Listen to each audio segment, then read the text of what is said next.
Bonjour. Dans cette vidéo, qui est destinée à la notion de structure en langage C, on va essayer de répondre à un ensemble de questions. Par exemple, la définition de la structure, la déclaration, l'utilisation des structures dans un programme en langage C, ainsi que les tableaux de structure. Pour la définition, donc une structure tout simplement c'est un ensemble d'éléments qui peuvent être de types différents.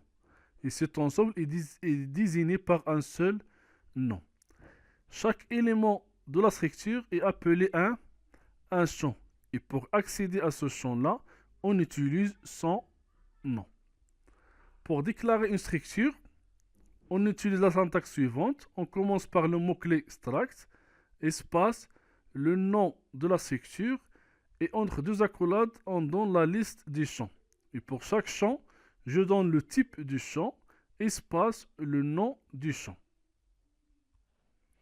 Dans cet exemple, nous avons une structure appelée étudiant qui contient 4 champs. Le premier champ, c'est une chaîne de caractères. Le deuxième champ, c'est une chaîne de caractères. Le troisième champ, c'est un entier, une variable de type int. Et le quatrième champ, une variable moyenne de type float. Pour la première remarque, donc dans une structure, on ne peut pas avoir deux champs différents qui ont le même nom. Aussi, un champ de la structure peut être de n'importe quel type, sauf le type de la structure dans laquelle elle se trouve. C'est-à-dire un champ de la structure, il ne peut pas être du type de la structure où il est déclaré, mais il peut avoir de n'importe quel autre type. Pour la définition d'une variable structurée, alors on doit utiliser la syntaxe suivante. Donc on écrit struct, espace, le nom de la structure, espace, le nom de la variable structurée. Et dans le cas où vous avez plusieurs variables structurées, on peut écrire le mot struct, espace, le nom de la structure, le nom de la première variable structurée, virgule, le nom de la deuxième, virgule, jusqu'à la fin. Alors la déclaration de variable structurée nous permet d'utiliser une structure. Pourquoi? Parce que la déclaration d'une structure ne réserve pas d'espace mémoire, mais elle définit le modèle. C'est-à-dire nous avons l'allure qu'on peut utiliser pour déclarer des variables structurées. Alors pour utiliser une structure, je dois passer via la déclaration des variables structurées en utilisant les syntaxes suivantes.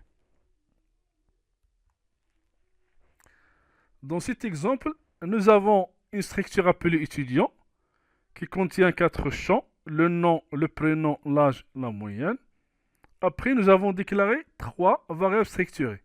Étude 1, étude 2, étude 3. Donc ce sont 3 variables structurées de la structure étudiant. C'est-à-dire, chaque variable structurée ici, elle contient les 4 champs. Ou bien, on peut regrouper la déclaration de la structure et la définition des variables structurées en utilisant la syntaxe suivante. On commence par le mot-clé struct, espace, le nom de la structure. Entre deux accolades, on donne la liste des champs de la structure. Et vers la fin, entre l'accolade et le point-virgule, on donne la liste des variables structurées de ces structures.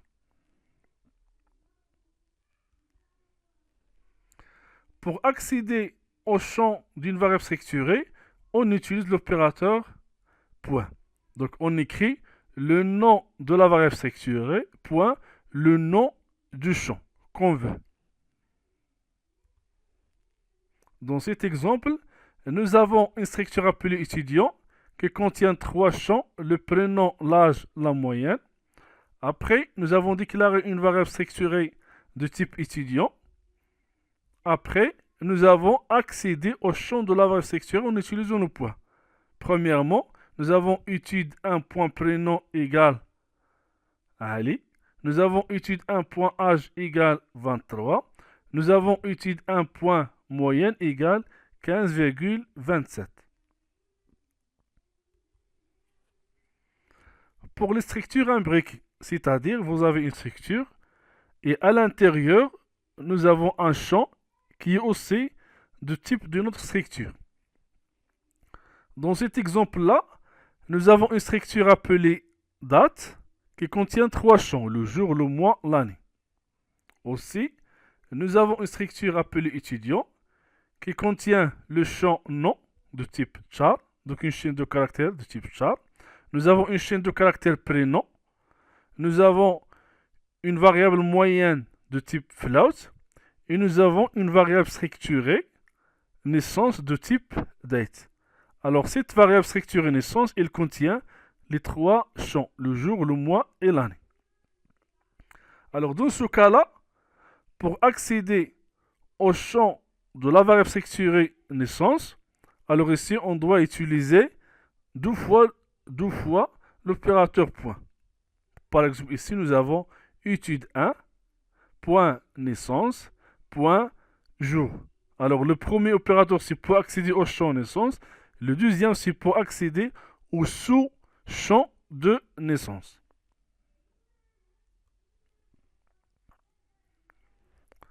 Alors, il est possible de créer un tableau comportant des éléments de type structure d'une structure donnée. C'est-à-dire, on peut déclarer un tableau qui peut contenir des éléments sous forme de structure. Alors, pour arriver à ça, on peut utiliser la déclaration suivante. On écrit struct, espace le nom de la structure, espace le nom du tableau, et entre deux crochets, je donne la taille. Donc maintenant, j'ai déclaré un tableau de ces structures. Dans l'exemple suivant, nous avons la structure date qui contient 3 champs, le jour, le mois, l'année.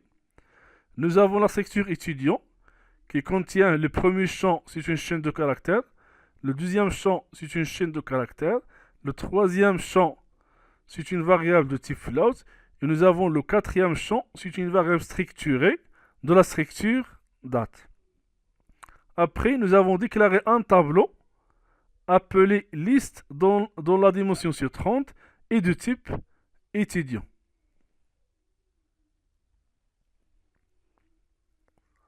Alors, le mot clé type def peut être utilisé pour associer un nom à un type donné. C'est-à-dire, après l'utilisation de type, pour associer un nom à un type donné, alors dans la suite du programme, je vais utiliser le nom associé au lieu de type. Dans l'exemple suivant, nous avons type def, nous avons struct, la structure étudiant. Alors qu'est-ce que nous avons fait ici? On a associé le nom étudiant à la structure suivante. C'est-à-dire par la suite, au lieu d'utiliser struct étudiant, je vais utiliser uniquement étudiant. Pourquoi? Parce que j'ai associé le mot étudiant à cette structure en utilisant le mot-clé type def. Ici, nous avons la déclaration de quelques variables. Nous avons écrit tout simplement étudiant, espace, la première variable structurée, virgule, la deuxième variable structurée, virgule, la troisième variable structurée.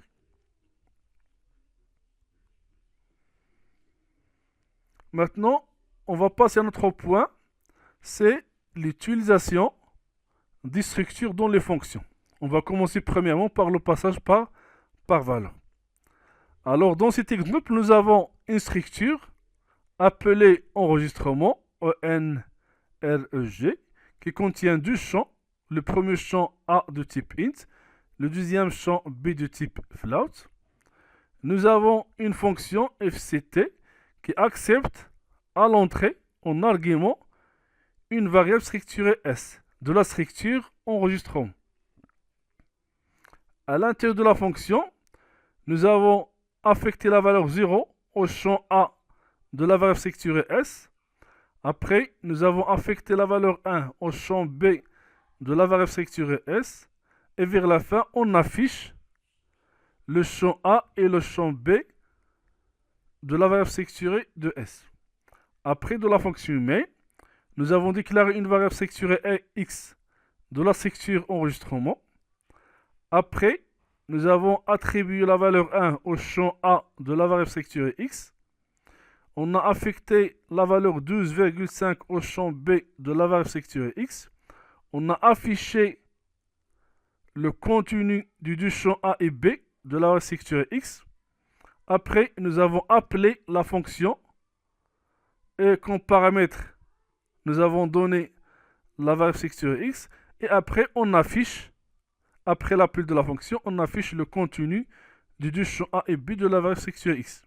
Alors, pour le premier affichage, nous avons 1, 12,5. Donc, 1, c'est pour A. Et nous avons 12,5, c'est pour B.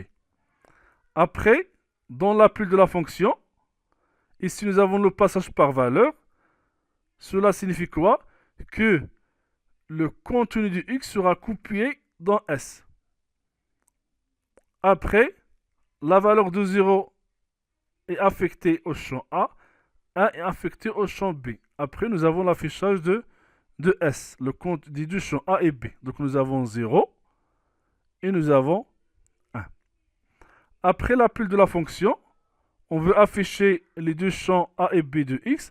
Alors, on a les mêmes valeurs 1 et 12,5. C'est-à-dire que ce sont les mêmes valeurs avant l'appel de la fonction. Maintenant, on passe au passage par adresse.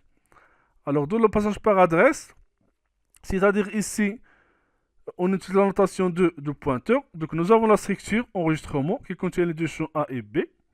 Après, nous avons la fonction fct. On argument accepte un pointeur sur structure. Ici, nous avons étoile S.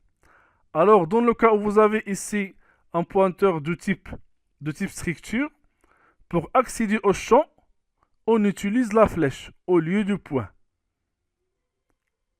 Alors, la flèche est utilisée pour accéder au champ d'une structure déclarée sous forme d'un pointeur.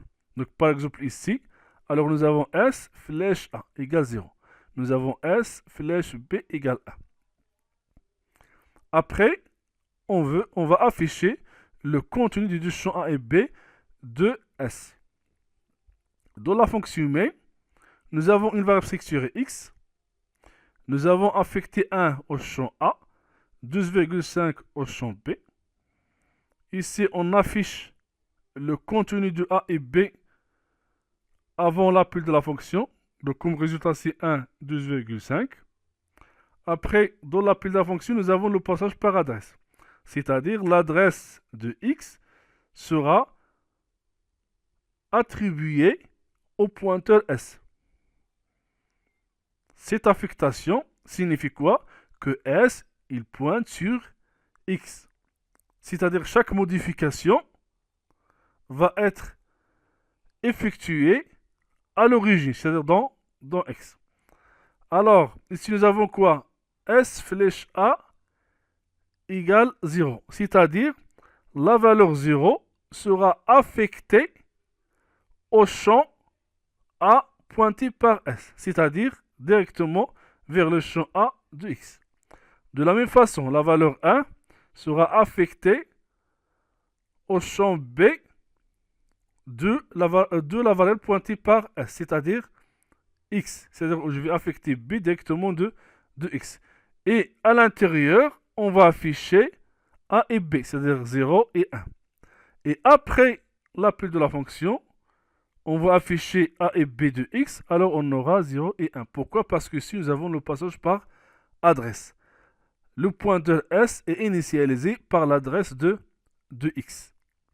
Et chaque changement à l'intérieur, il va être influencé sur le contenu de X. Alors, dans cet exercice, on verra comment saisir les informations des différents éléments d'un tableau de structure et comment les afficher. Nous avons une structure appelée date. Nous avons utilisé le mot-clé type-def, ça c'est pour associer le mot date à cette structure-là. Après, nous avons utilisé aussi le mot-clé type-def, c'est pour associer le mot étudiant à cette structure qui contient 4 champs.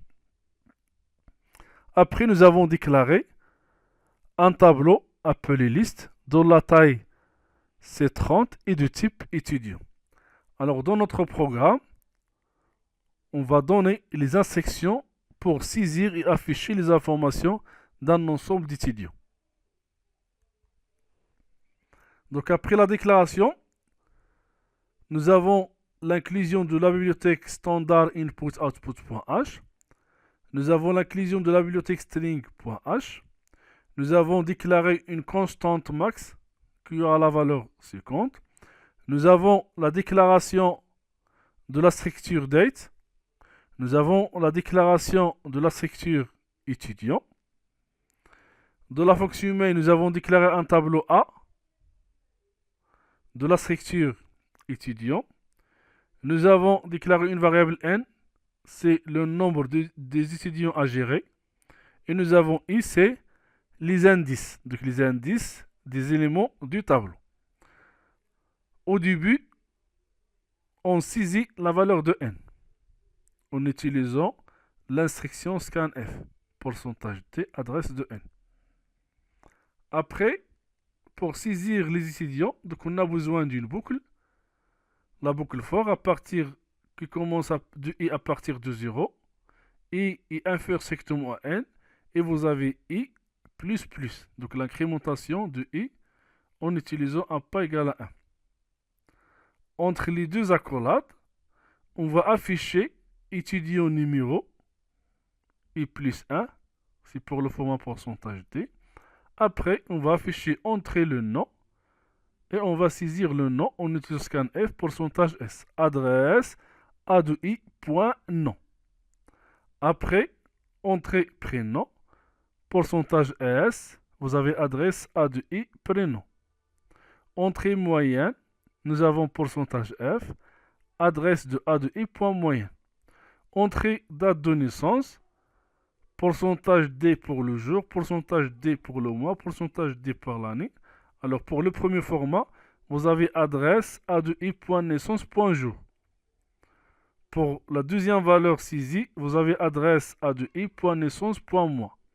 Pour la troisième valeur, nous avons adresse a de i.naissance.année. Donc ça c'est pour la saisie. Après pour l'affichage, pour afficher les étudiants stockés dans le tableau A. Aussi, nous avons besoin d'une boucle for, du i à partir de 0 et inférieur à n et plus plus. Alors, je vais afficher étudiant numéro et plus 1. Donc, et plus 1 correspond au format pourcentage d. Pour chaque étudiant, je vais afficher le nom. Pourcentage s, vous avez a de i point nom. Je vais afficher le prénom. Pourcentage s, a de i point prénom. Je vais afficher la moyenne, pourcentage f, a de i point moyenne.